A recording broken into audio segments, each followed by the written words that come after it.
In this next module, I'm going to give you an overview of the submission process.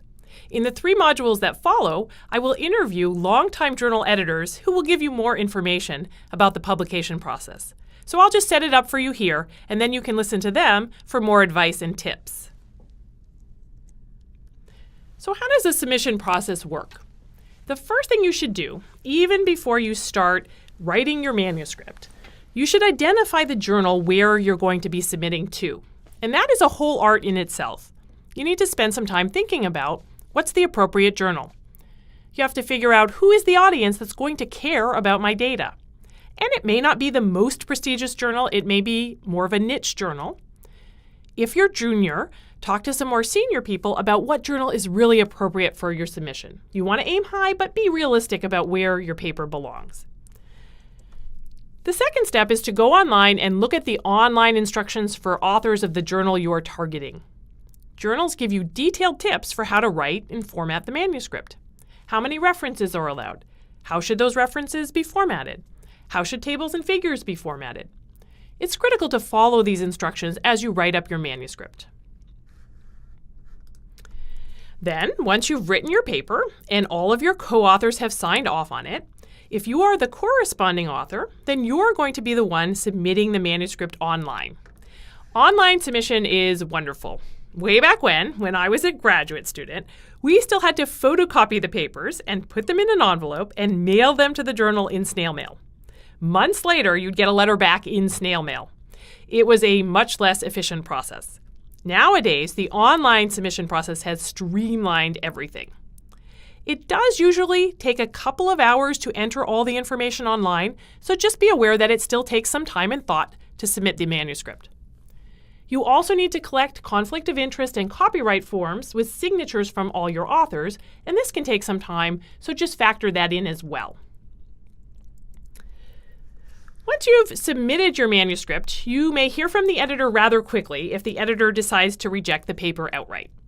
Maybe you shot too high, or it's just not a topic of interest to the journal, so the paper is not even sent for review.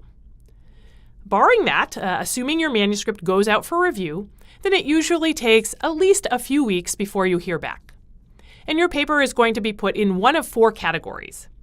You might get the paper accepted outright with no changes. That hardly ever happens, almost never.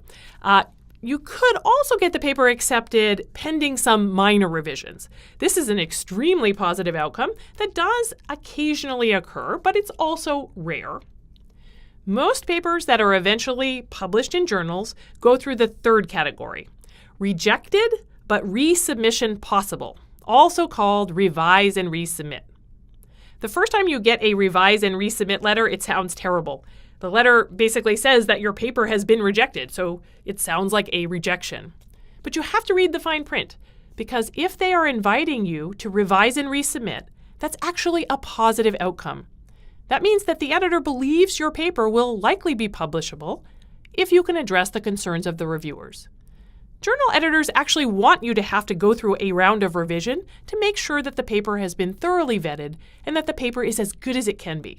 So that's really what you're aiming for when you submit an original research manuscript. You're aiming for that reject but resubmit category. And then finally, you may get an outright rejection. This means that you will have to try submitting elsewhere. Now, you're going to be tempted to just send it elsewhere as is without addressing the reviewer's comments, but don't do that. Make sure that you read through those reviewers' comments, even though you don't have to respond to them. Read through them and figure out the problems in your paper and revise it before you send it somewhere else. Because if you send it somewhere else, the same problems are just going to pop up again. Use the feedback to make the paper better and increase your chances of getting it published elsewhere. If you get in that revise and resubmit category, you're going to have to submit a cover letter that addresses the reviewer's critiques point by point. I'll go over this in just a minute. And then hopefully your paper will get accepted. Congratulations. Once it's accepted, the last step is that you will have to review the final proofs from the journal. They will format the paper in journal style and then send you the proofs. Make sure you look at those carefully, because it is almost always the case that small errors get introduced in that formatting and layout process, and you want to catch those. I've also caught just silly mistakes in the proofs and managed to catch them before they went to publication, so make sure you review those proofs carefully. Again, the revise and resubmit category sounds pretty bad when you first read the letter from the editor. It sounds very negative. The first paper I ever submitted as a graduate student, I got this letter back in snail mail. It said the paper was rejected, and I was like, oh, I guess my paper was rejected. But I showed the letter to somebody more senior, and they said, no.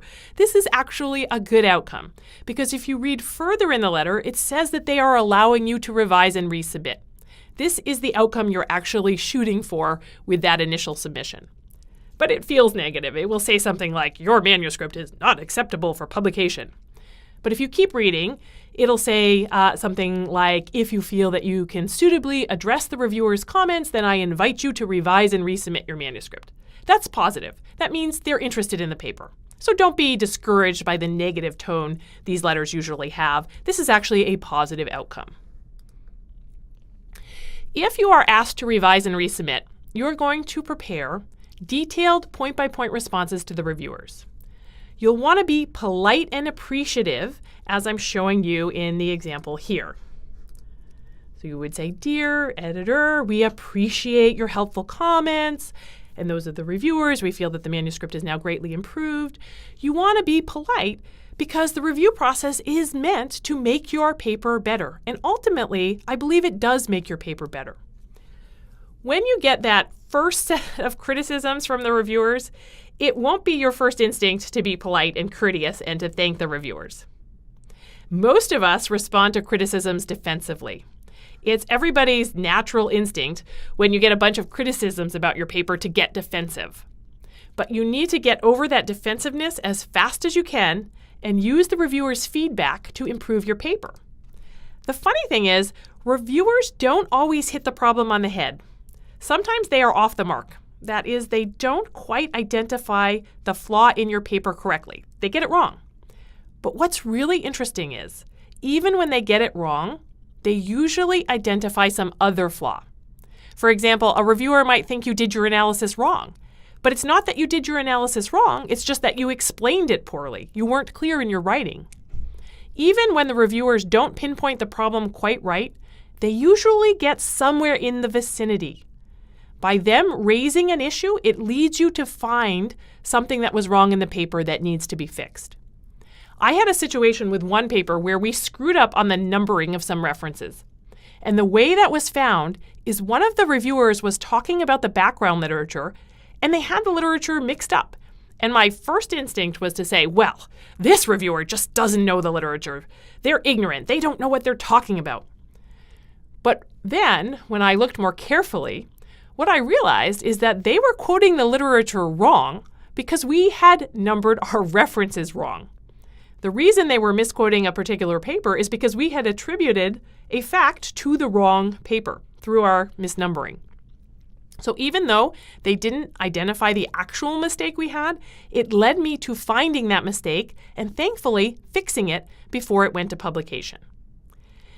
It's human nature to react to criticism defensively, but the faster you can see the reviewer's critiques as an opportunity to learn and to improve your paper, the easier your life is going to be. In fact, I think this is one of the life skills that if you can master, it is absolutely essential to success. For any type of criticism you receive, the faster you can separate yourself from the criticisms, not take them personally, not take them as a critique of you as a person, but change your perspective and view it as an opportunity to improve and learn, the better off you're going to be. By the time you respond to the reviewers in a formal cover letter, hopefully you will see how they have helped your paper. So be polite and acknowledge that help. You need to then address each comment point by point with numbers. For example, reviewer 1 said, there's little discussion of X. Respond very specifically. We agree with reviewers 1 and maybe reviewer 2 that the section on X was too abbreviated. Therefore, we have added a paragraph that highlights this. And then you point out the exact location of that specific paragraph. You don't need to make every change the reviewers ask for, but if it's something small and inconsequential, just make the change. If it's a change that you disagree with and you think the reviewers got it wrong, which certainly happens, then just explain to the reviewer why you're not making that change. But give a thoughtful and respectful response to each specific comment.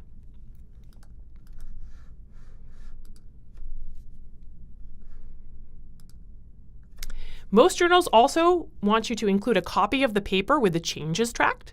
This is helpful for editors and reviewers so they can go back and see exactly where you made those changes. When I'm reviewing a paper, I like to verify that the authors actually did make the changes I requested, so track changes is helpful and it's required by many journals. Finally, as I was preparing these lectures, I was looking at this book, Guidebook to Better Medical Writing, and he said something interesting in it. He didn't have a citation for this, so I'm not sure where this statistic came from, but it resonates with me. He says about 60% of reviewers' criticisms pertain to the quality of the writing or the tables and graphs, and only about 40% pertain to the quality of the scientific work. This just reinforces the point of this course.